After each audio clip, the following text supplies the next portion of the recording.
जदि सेमिति सेई मनर स्थिति सठिक है जीवो सेतेबेले सी दर्शन दे देबे। ए सठिक मनर स्थिति हेबा पई हमको सत्य आधारित क्रिया करी चलिबाको पड़िबो।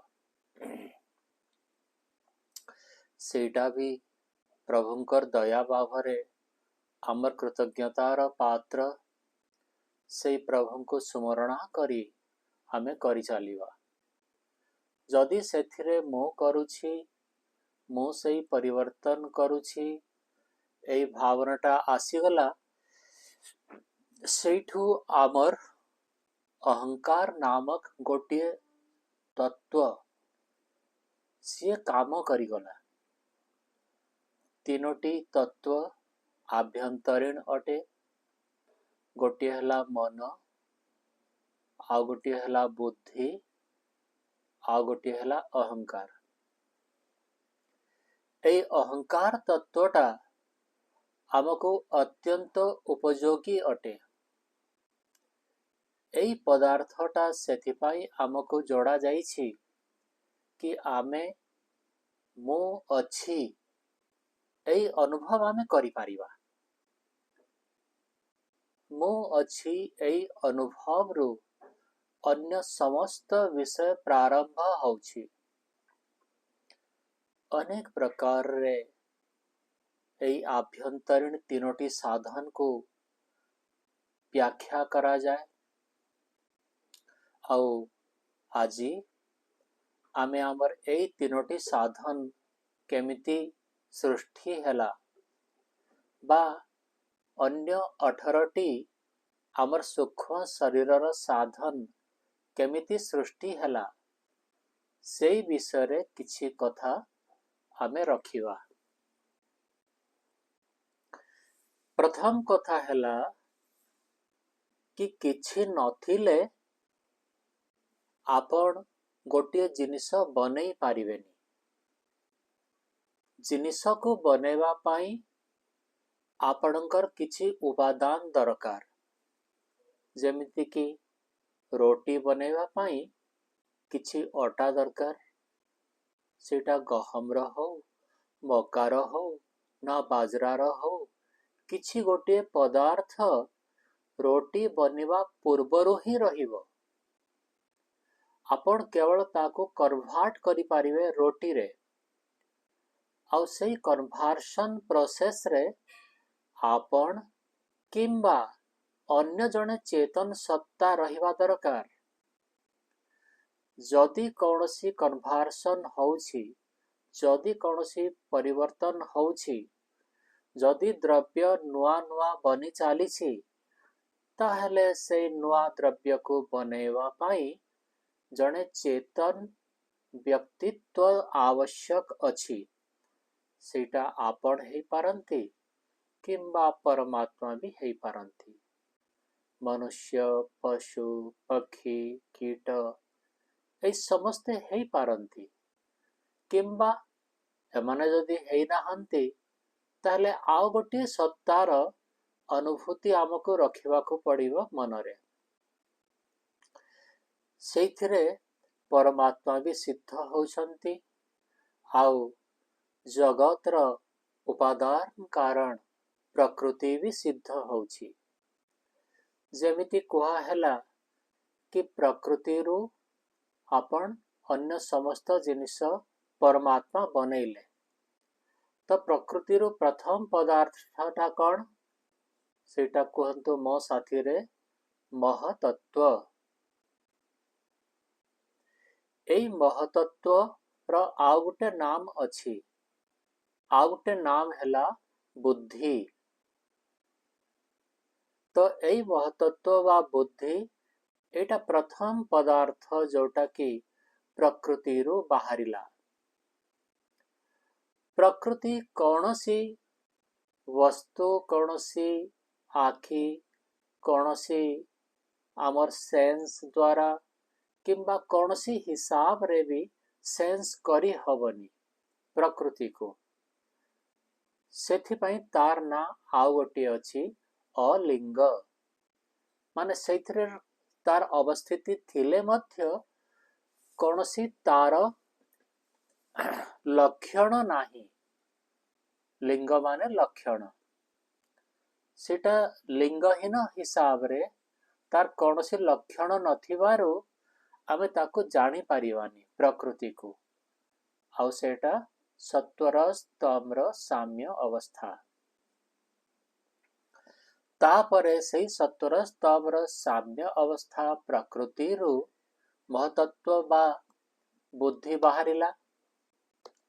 एइथिरे एई तत्वरे एई सब्सटेंस बा एई पदार्थ रे किछिटा लक्षण अछि, आमे ताको जानी पारिबा भली अछि। प्रकृति को अलिंग कुहा होथिला आउ याकु लिंग मात्र कुहा हुए। तो केतोटी ना हैला महतत्वर? टोटल तीनोटी ना। गोटे महतत्व कहि पारिबे, आ गोटे लिंग मात्र कहि पारिबे, आ गोटे बुद्धि कहि पारिबे। ए तीनिटा जाक शब्द गोटे पदार्थर ना अटे। एबे परमात्माकर विशेष बलरे पुणी से प्रकृति रु पुणी से महतत्व से आ गोटे द्रव्य से बाहर कले। ता अर्थ महत्वत्व को नहीं किछि जिनिस से मिसेइले। जिनिसर अर्थ हैला सत्वर स्तंभ मूल प्रकृति को से मिसेइले। एई मिसेवा द्वारा आ गोटे पदार्थ बाहरिला, जोटा कि कुहा हैला अहंकार। कुहंतु मो साथिरे द्वितीय पदार्थ अहंकार। एई अहंकार जो एई अहंकार आमर कौनसी भावना नुहे, एहा गोटे पदार्थर ना। जेमिति आमे टेबुल चौकी पेन ए सब गोटे पदार्थ गुड़ाक अछि, सेमिति अहंकार नामक गोटे पदार्थ जोटा कि महतत्वरु बनिछि। पुणी से अहंकार रो आपणकर 16टी तत्व बनिला। मो साथिरे कहंतु 5 ज्ञानेन्द्रिय, 5 कर्मेंद्रिय, 1 मन और 5 तन्मात्रा। एई 5टी एई 16टी जाक द्रव्य से गोटिए अहंकार रे आउ किछि किछि मटेरियल मिसई किना प्रभु ताको बनैले। तो तृतीय स्टेज रे थर्ड स्टेज रे आपणकर मन सहित 16टी तत्व बनिला। 5 ज्ञानेन्द्रिया, 5 कर्मेंद्रिया, 5 तन्मात्रा आउ गोटिए मन। एमिति 16टी तत्व हैला आउ ता पूर्वरु 2टी तत्व थिला। टोटल 18टी तत्व हमर हेई गला। एई जो 18टी तत्व ये आमर सूक्ष्म शरीर भावरे कुहा जाए। आपण माने टिके मने रखिबे एटा सूक्ष्म शरीरर 18टी तत्व। 18टी तत्व सब बेले आम साथी रे थाए। जते दिन पर्यंत आमे मोक्ष पाइबा नाही, सेते दिन पर्यंत रिबार्थ हे चलिबो, पुनर्जन्म हे चलिबो। किंतु सेई पुनर्जन्म रे शरीर तो परिवर्तन हेबो, किंतु एई 18टी तत्व सेटा जेमिति को सेमिति रहिबो। आपण ताकू परिवर्तन करि चलिबे। सेटा रिबार्थ रे परिवर्तन हुएनी। जेमिति आपण एई शरीर को छाड़ी छंती, छाड़िला बेले जेमिति मन थिला, जेमिति बुद्धि थिला, सेही स्थिति आर जन्म रे भी रहिबो। सेही मन, सेही बुद्धि, सेही अहंकार, सेही 5 ज्ञानेन्द्रिया, 5 कर्मेंद्रिया, 5 तन्मात्रा आउ गोटे मन। এই 18ଟି ତତ୍ତ୍ୱ ମରିଗଲେ ଆମେ ପରିବର୍ତ୍ତନ ହୁଏନି, କିନ୍ତୁ ଏଥିରେ ଆଉ ଗୋଟିଏ ଛୋଟିଆ ବିଷୟ ଆପଣମାନଙ୍କୁ ବୁଝିବାର ଆବଶ୍ୟକ ଅଛି। ଯେତେବେଳେ କୌଣସି ପଶୁ ପକ୍ଷୀ ବନିବାର ଅଛି, ସମସ୍ତଙ୍କର 5ଟି ଯାକ ଜ୍ଞାନେନ୍ଦ୍ରିୟ ହୁଏତ ନଥିବ। ସେମିତି ଉଦାହରଣ ବି ଥାଇପାରେ। କେତୋଟି ଜାଗାରେ 5ଟି ଇନ୍ଦ୍ରିୟ ନଥିବ, ଗଛର ସ୍ପର୍ଶ ଇନ୍ଦ୍ରିୟ ନଥିବ, ତାକୁ ଛୁଇଁଲେ ସେ ଜାଣିପାରିବନି। ଆଉ ବି ଅନେକ ଜୀବ ସେମିତି ଅଛନ୍ତି। ତା ଅର୍ଥ କ'ଣ? ସେଇଥିରେ ଶରୀର ଅନୁସାରେ ଆପଣଙ୍କର ଇନ୍ଦ୍ରିୟ ତ ରହିବ, 5ଟି ଯାକ ଇନ୍ଦ୍ରିୟ ରହିବ, କିନ୍ତୁ ସେଇ 5ଟି ଇନ୍ଦ୍ରିୟର ଗୋଲକ ରହିବ ନାହିଁ। ଯେମିତିକି ଆମେ ଦେଖୁଛୁ ଆଖିଟା ଅଛି, କାନଟା ଅଛି, ଜିହ୍ୱାଟା ଅଛି, କିନ୍ତୁ ଏଇ ଆଖି, ନାକ, କାନ, ଜିହ୍ୱା, ତ୍ୱଚା, এই ଯେଉଁ 5ଟି ଗୋଲକ ଦେଖୁଛନ୍ତି, ଏଇ ଗୋଲକଟା ଚମଡ଼ା, ମାଂସ ଆଦିରେ ବନା ହେଇଛି। ତାହେଲେ ତ ଜଳିଯିବ, ନିଆଁରେ ଜଳିବ ନା ନାହିଁ? ଯେତେବେଳେ ଆମେ ଛାଡ଼ିବା ସେତେବେଳେ ଇଏ ନିଆଁରେ ଜଳିବ ଆଉ ନଷ୍ଟ ହେଇଯିବ। ଏଇ ଯେଉଁ ଜଳି ଯାଉଥିବା ଦ୍ରବ୍ୟ, ସେଇ ଦ୍ରବ୍ୟକୁ ଇନ୍ଦ୍ରିୟ ମାନଙ୍କର ଗୋଲକ କୁହା ହୁଏ। ତାକୁ ଇନ୍ଦ୍ରିୟ କୁହା ହୁଏ ନାହିଁ। ସେଇ ଇନ୍ଦ୍ରିୟକୁ ତା ପଛରେ ବାନ୍ଧି ଦିଆ ହୁଏ। ଆଖି ଯେଉଁଟା ଦୃଶ୍ୟମାନ, ତା ପଛରେ ଇନ୍ଦ୍ରିୟ ଅଛି ଆମର ବ୍ରେନ୍ ପର୍ଯ୍ୟନ୍ତ ନେଇଯିବା ପାଇଁ। ଆମ ହାତରେ ଯେଉଁ ସ୍ପର୍ଶ ଅଛି, ସ୍ପର୍ଶ ଗୁଣ, ସେଇଟା ବି ବ୍ରେନ୍ ପର୍ଯ୍ୟନ୍ତ ପଳେଇଯିବ। ଶବ୍ଦ, ସ୍ପର୍ଶ, ରୂପ, ରସ, ଗନ୍ଧ, ୟାକୁ ଆହରଣ କରିବା ପାଇଁ ଆମ ଆଖି, ନାକ, କାନ, ଜିହ୍ୱା, ତ୍ୱଚାର ଇନ୍ଦ୍ରିୟଟା ସେଇ ଗୋଲକର ପଛରେ ଅଛି। ସେଇ ଗୋଲକ ରହିବେ ଆଉ ସେଇ ଗୋଲକ ଜଳିଯିବେ ଯେତେବେଳେ ଆମର ଅନ୍ତ ଏଇ ଶରୀରର ହେବ। କିନ୍ତୁ ଇନ୍ଦ୍ରିୟ ଜଳିବା ଜିନିଷ ନୁହେଁ, ଇନ୍ଦ୍ରିୟ ନଷ୍ଟ ହୁଏନି। ଏଇ ଯେଉଁ 18ଟା ଯାକ ତତ୍ତ୍ୱ, ଏମାନେ ଜଳାଯାଇ ପାରିବେନି। ଯେମିତି ଆତ୍ମା, ସେମିତି ଏମାନେ ମଧ୍ୟ ଜଳି ପାରିବେନି। ତାପରେ ଏଇ ଯେଉଁ ମନ ରହିଲା, ମନର 2ଟା ବିଭାଗ ଅଛି। ଗୋଟିଏ ବିଭାଗ ହେଲା, ଗୋଟିଏ କାମ ହେଲା, ସିଏ ସ୍ମୃତି ବା ମନେ ରଖେ। ମନରେ ଆମର ସମସ୍ତ ଜିନିଷ ମନେ ରହେ। ଆଉ ଗୋଟେ ବିଭାଗ ହେଲା ସଂସ୍କାର। ମନରେ ଆମର ସଂସ୍କାର ପଡ଼ି ଚାଲେ। ମନେ ରହୁଥିବାରୁ ମନର ଆଉ ଗୋଟେ ନାଁ ଅଛି। ଆପଣମାନେ ଶୁଣିଥିବେ ଅନ୍ତଃକରଣ ଚତୁଷ୍ଟୟ ବୋଲି। ସେଥିରେ ଆଉ ଗୋଟେ ନାଁ ଆସୁଛି ନା, ମନ, ବୁଦ୍ଧି, ଚିତ୍ତ। ଏଇ ମନର ସେଇ ମନେ ରଖିବାର ତାକତ ପାଇଁ ଏଇ ମନକୁ ଚିତ୍ତ ବୋଲି କୁହା ହୁଏ। ଆଉ ପୁଣି ମନଟା ସଂସ୍କାର ବଶତଃ ସଂକଳ୍ପ ଓ ବିକଳ୍ପ କରି ଚାଲେ। ମୁଁ କରିବି, ମୁଁ କରିବି ନାହିଁ, ମୁଁ କରିବି, ମୁଁ କରିବି ନାହିଁ, ଏଇଟା ସିଏ କରି ଚାଲେ। ସେଥିପାଇଁ ତାର ନାଁ ହେଲା ମନ। ତ ମନର 2ଟା ନାଁ ଅଛି, ଗୋଟିଏ ହେଲା ଚିତ୍ତ, ଆଉ ଗୋଟିଏ ହେଲା ମନ। ଏମିତି ହିସାବରେ କନଫ୍ୟୁଜନ ହେବାଟା ଅନୁଚିତ ହେବ କି ଅନ୍ତଃକରଣ ଚତୁଷ୍ଟୟ କେମିତି ହେଲା।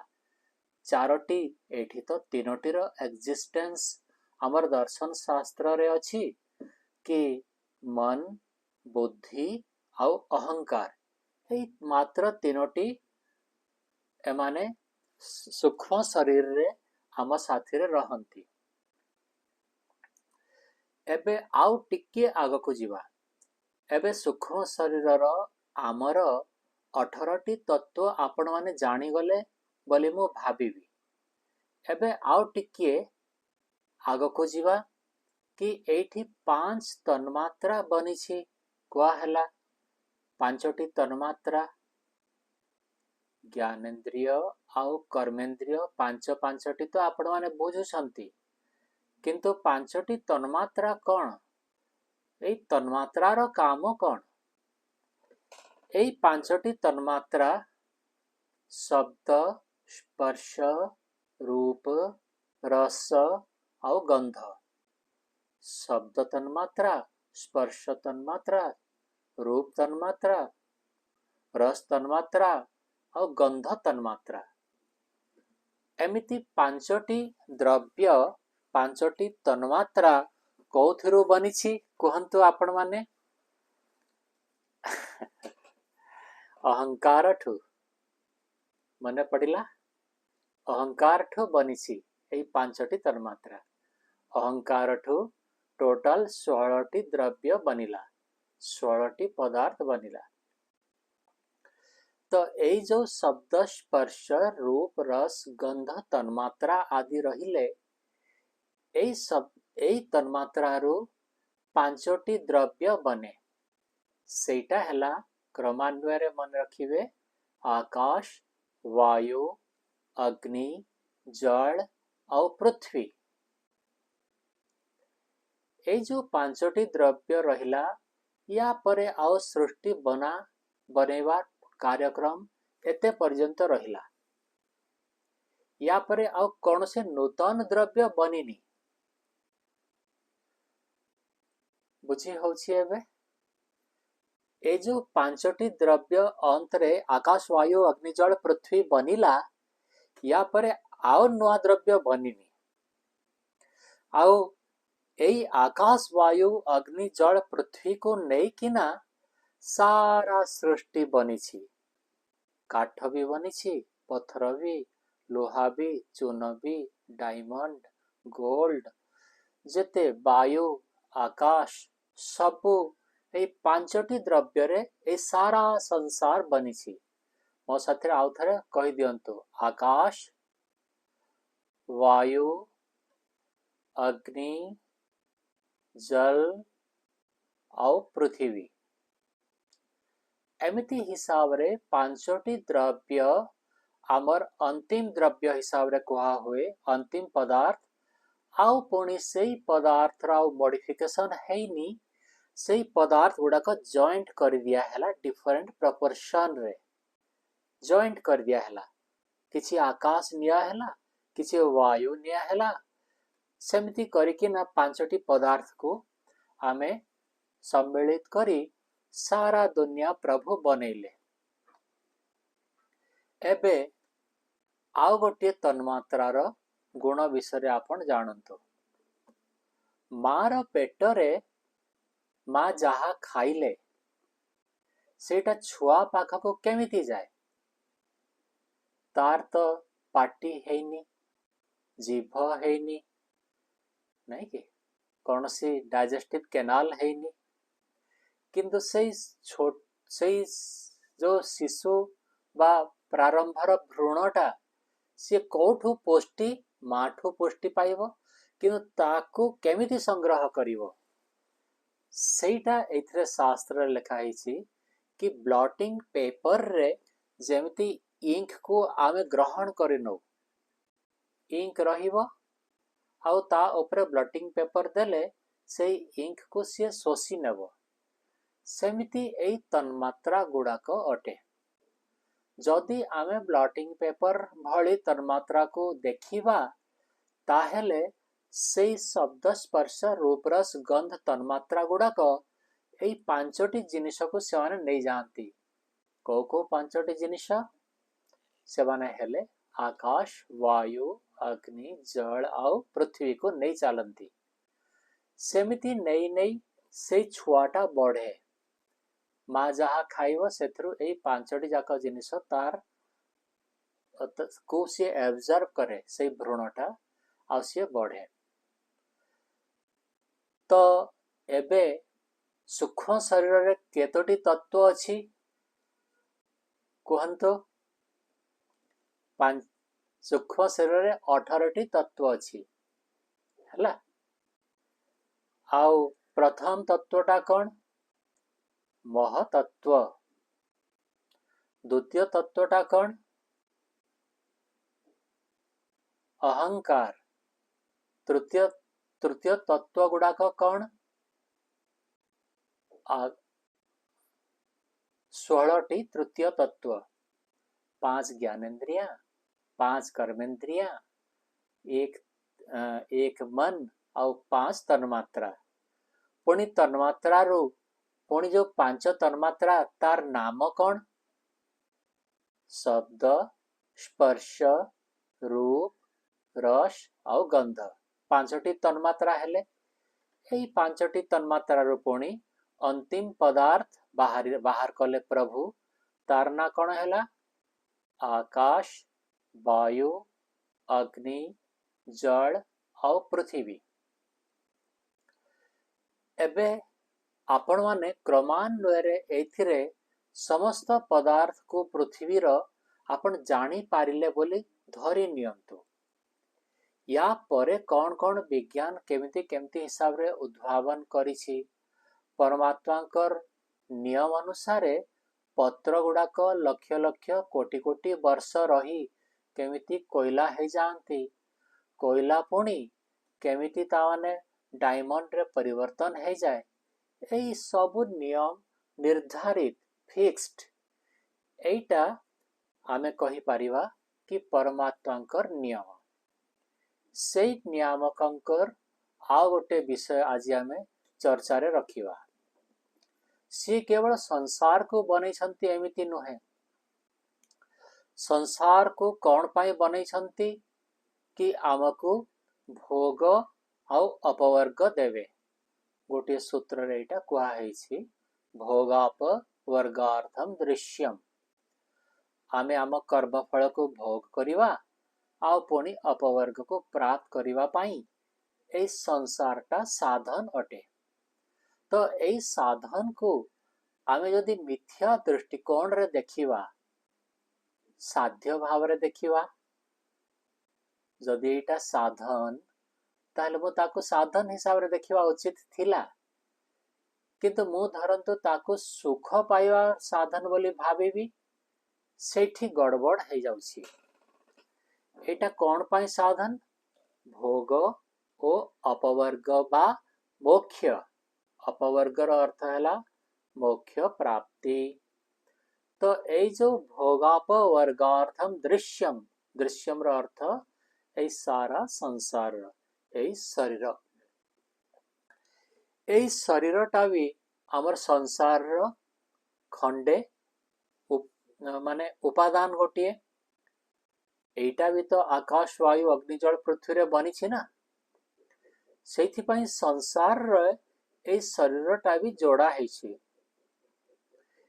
एटा अलगा कथा कि ए शरीर रे आमे निवास करूछु आ सेही शरीर रे अन्य माने निवास करूछंती। किंतु एटा भी पुणी आ गोटे सत्य कि ए शरीर रे चालिबा पई सामर्थ्य अछि। चलेबा लोक दरकार, देखिबा पई सामर्थ्य अछि, देखिबा चेतन रो आवश्यकता अछि, सुनिबा पई सामर्थ्य अछि। तो सुनिबा पई सेई चेतन तत्वर आवश्यकता अछि। तो गोटे पक्ष रे संसार को से बनैले बाह्य संसार को, द्वितीय पक्ष रे आमको एई 5टी इंद्रिय जोटा मझिरे बनै थिले सेइथिरे आमर एई शरीर को से फिट कर देले। शरीर रे एई 5टी इंद्रिय फिट कर देले। एई शरीर रो एई आत्मा रो शरीर साथी रे जोड़ी हे जिबाटा एटा तार बने यार मुख्य कारण हैला आमर अविद्या बा आउटे भाषा रे मिथ्या ज्ञान। सीए परमात्मा देखुछंती कि आमे संसार रो सुख नौछु, संसार को प्रायोरिटी दौछु, संसार को प्राधान्यता दौछु ना मोक्ष प्राप्ति पई प्राधान्यता दौछु। जोटा भी आमे अधिक मात्रा रे चाहछु सेटा सीए परमात्मा हमर इच्छा को पूर्ण करि देई चाली छंती। ଯେତେବେଳେ ଆମେ ଯୋଉଟା ଚାହିଁବା ସେତେବେଳେ ସିଏ ସେଇଟାକୁ ପୂରଣ କରିବେ। କାରଣ ଆମକୁ ଭଲ ଲାଗୁଛି ସଂସାରରେ ତ ସିଏ ସଂସାର ଦେଇ ଚାଲିବେ। ଆମକୁ ମୋକ୍ଷ ପ୍ରାପ୍ତି ସତ୍ସଙ୍ଗ ଭଲ ଲାଗି ବସିଲାଣି ତ ସିଏ ପୁଣି ସତ୍ସଙ୍ଗ ପ୍ରତି ଆପଣଙ୍କୁ ଆକର୍ଷିତ କରି ଚାଲିବେ। ଏମିତି ଦୃଷ୍ଟିକୋଣରେ ଆମର ଯୋଉ ଧାରଣା କି ନାଇଁ ଭାଗ୍ୟ ଅଛି ସେମିତି ମୋଟେ ହେଇପାରିବନି। ଆମର ଇଚ୍ଛା ଅଛି, ଆମେ ଇଚ୍ଛା କରୁ, ଆମ ଇଚ୍ଛା ପ୍ରଭୁ ପୂରଣ କରି ଚାଲିଛନ୍ତି। ଏହିସବୁ ସତ କଥା। ଯଦି ପ୍ରଭୁଙ୍କର ନିଜସ୍ୱ ଇଚ୍ଛା ଥାଆନ୍ତା ତାହେଲେ ତ ଏଇ ସଂସାର ସେ ଆଉ ବନେଇବାର ଆବଶ୍ୟକ ବି ପଡ଼ିନଥାନ୍ତା। ସମସ୍ତଙ୍କୁ ମୋକ୍ଷ ପଦରେ ରଖିଦେଇଥାନ୍ତେ। କିନ୍ତୁ ସେଇଥିରେ ପରମାତ୍ମାଙ୍କର ଏଇ ଯୋଉ ଅସୀମ କୃପା ସେଇଟା ପରିଦର୍ଶିତ ହେଇନଥାନ୍ତା। ଅସୀମ କୃପା କେମିତି? ଏଇ ସଂସାରରେ ଜନ୍ମ ଦେଇ ସିଏ ଆମକୁ କୃପା କେମିତି କଲେ? ଏଇଟା ଆମ ସାଥିରେ ଗୋଟିଏ ନ୍ୟାୟ କରିଛନ୍ତି ସିଏ। ଆମେ ସବୁଦିନ ଥିଲେ, ଆମେ ଅଜନ୍ମା, ଆମେ ଅନନ୍ତ ମଧ୍ୟ। କୋଉ ଦୃଷ୍ଟିରେ? ସମୟର ଦୃଷ୍ଟିରେ ଅନନ୍ତ, କାଳ ଦୃଷ୍ଟିରେ ଅନନ୍ତ। ତ ପରମାତ୍ମା ଥିଲେ ଆଉ ଆମେ ବି ସେହି ସମୟରୁ ଥିଲେ। ଆଉ ଯୋଉ ପ୍ରକୃତି କଥା ଅନାଦି କଥା କହିଲି ସେଇଟା ବି ମୂଳରୁ ଥିଲା। ଏଇ ତିନୋଟି ପଦାର୍ଥ ମୂଳରୁ ଥିଲେ। ସେଇଥିରେ ଧରନ୍ତୁ ସିଏ ଏଇ ସଂସାରକୁ ବନେଇ ନଥାନ୍ତେ ତାହେଲେ କ'ଣ ହେଇଥାନ୍ତା? କି ଆଖି, ନାକ, କାନ, ଜିହ୍ୱା, ତ୍ୱଚା ବି ବନି ନଥାନ୍ତା। ତାହେଲେ ଆମେ କୌଣସି ଜିନିଷକୁ ବିଚିତ୍ର ଭାବରେ ଯୋଉ ଆମର ଦୃଷ୍ଟିକୋଣ ରହୁଛି ସେଇ ବିଚିତ୍ରତା ନଥାନ୍ତା। ଆମେ କେବଳ ମୂର୍ଚ୍ଛିତ ଭାବରେ ଅନୁଭବ ନ କରି, କୌଣସି ଜିନିଷ ଅନୁଭବ ନ କରି କେବଳ ମୂର୍ଚ୍ଛିତ ଭାବରେ ରହିଥାନ୍ତେ। ମୂର୍ଚ୍ଛିତ କାହିଁକି? କାହିଁକି ନା ଆମର ଆଖି ନଥାନ୍ତା। ଆଖି, ନାକ, କାନ, ଜିହ୍ୱା, ତ୍ୱଚା ଏଇ ପାଞ୍ଚଟି ତ ଦ୍ୱାର। ଏଇ ପାଞ୍ଚଟି ଦ୍ୱାର ନଥାନ୍ତା ତାହେଲେ ଆମେ ଏଇ ସଂସାରକୁ ବି ଜାଣିପାରନ୍ତେନି। ଏଇ ଦୃଷ୍ଟିକୋଣରୁ ଆମର ରହିବା ଆଉ ନ ରହିବା କୌଣସି ସାର୍ଥକତା ନଥାନ୍ତା। ଯେମିତି ପରମାତ୍ମା ରସେନ ତୃପ୍ତମ୍ ନ କୁତଶ୍ଚନ ଉନଃ। ତାଙ୍କର କୌଣସି କମି ନାହିଁ। ସେ ରସରେ ପୂର୍ଣ୍ଣ ହେଇକିନା ଅଛନ୍ତି। ଆମେ କିନ୍ତୁ ରସେନ ତୃପ୍ତମ୍ ଆମେ ନୁହେଁ। ଆମେ ସେମିତି ମୂର୍ଚ୍ଛିତ ହେଇକିନା ରହିଥାନ୍ତେ। ଆମର କୌଣସି କ୍ରିୟାକଳାପ ଭିନ୍ନତା ନଥାନ୍ତା। ସେ ଭିନ୍ନତାହୀନ ମୂର୍ଚ୍ଛିତ ଅବସ୍ଥାକୁ ପ୍ରାପ୍ତ କରିବା ପାଇଁ ଆପଣ କିଏ ଚାହୁଁଛନ୍ତି? ନିଶ୍ଚିତ ଭାବରେ କେହି ଚାହୁଁନାହାନ୍ତି। ଆପଣ ନିଶ୍ଚୟ କିଛି ନା କିଛି କ୍ରିୟାଶୀଳ ରହିବା ପାଇଁ ଚାହୁଁଛନ୍ତି। ଆଉ ସେଇ ସମସ୍ତ କ୍ରିୟାଶୀଳତା ପରମାତ୍ମାଙ୍କର ଦୟାରୁ ହିଁ ଆମେ ପ୍ରାପ୍ତ କରିଛୁ। ଏମିତି ଭାବରେ ଆଜି ସୃଷ୍ଟିକ୍ରମର ବ୍ୟାଖ୍ୟା ହେଲା। ଆଉ ଆଶା କରିବି ଆଜିର ଏପିସୋଡକୁ ଆପଣମାନେ ଭଲ ଭାବରେ ମନରେ ରଖିବେ। ଯଦି ଆପଣମାନେ ମନରେ ରଖିବେ ଆଗରେ ପୁଣି ଏମିତି ଅନ୍ୟ ତତ୍ତ୍ୱ ଆଉ କିଛି ମୋତେ ଉପସ୍ଥାପନା କରିବା ପାଇଁ ଠିକ୍ ସହଜ ରହିବ।